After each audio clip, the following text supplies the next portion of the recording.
Maps have been around pretty much since we first started exploring, but they were basic.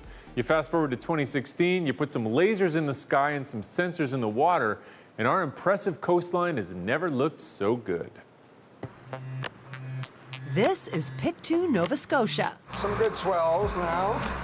Today, a team of researchers is collecting data from above and below to create a seamless map of the shoreline. Our particular sensor can measure both the land and under the water. Traditional maps are good at surface information to get us from point A to point B. But these guys are using special lidar that shoots laser pulses through the water to measure the seabed. And not only do we have the laser on board, the two lasers, we also have a high-resolution camera that takes pictures in the visible and the near-infrared spectrums. Put them together, and it's called elevation mapping. And Tim Webster's team is at the forefront in coastline surveys. We're the only academic institution in Canada to own one, the Nova Scotia Community College. And to my knowledge, we're one of the few research groups that are pushing the boundaries of how the data is used for different things other than simply mapping where the deepest channel is for nautical purposes. For the first time, maps will show both the land surface and the sea floor along the coast. Canada has the largest coastline in the world. We don't have very good maps of our near-shore areas, so that's why it's important for both coastal development, preserving coastal ecosystems, and looking at how things are changing with climate change. Or simulating an oil spill in 3D. Tim's team created this precise 3D model of the Strait of Canso, a busy petroleum shipping route, to show what could happen if there was an oil spill. Many of our coastal areas, tankers bring fuel and petroleum products to and from port, and if there were an oil spill, we don't have good information on the near-shore currents. And that, of course, is critical to the responders, the cleanup responders, to know how long they have prior to doing that. Today, they have a different goal. This is the Abercrombie pulp mill across from us. Every day for decades, this mill has dumped millions of gallons of toxic wastewater into the harbor. And the effluent from that plant is currently being discharged into the outer harbor after it goes through treatment. Well, that treatment plant is scheduled for a shutdown within a few years. Creating a digital model now is crucial so they can track changes as the area is cleaned up and return to its former glory. So we're here to collect baseline information on what the ecology is as well as the geomorphology. For lasers to work, they need clear water, and that's what we're hunting for.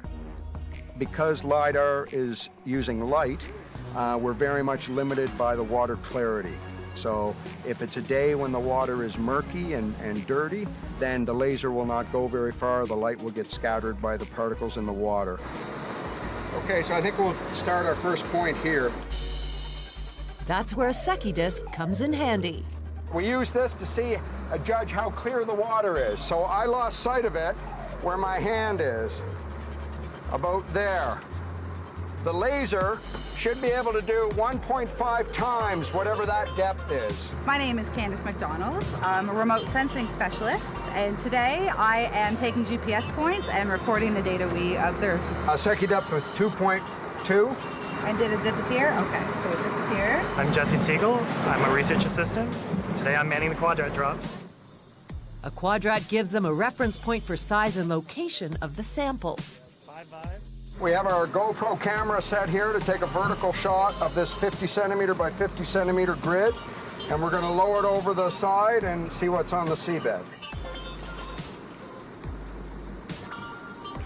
So then we'll let it sit there for probably a minute or two. It's taking pictures every 5 seconds.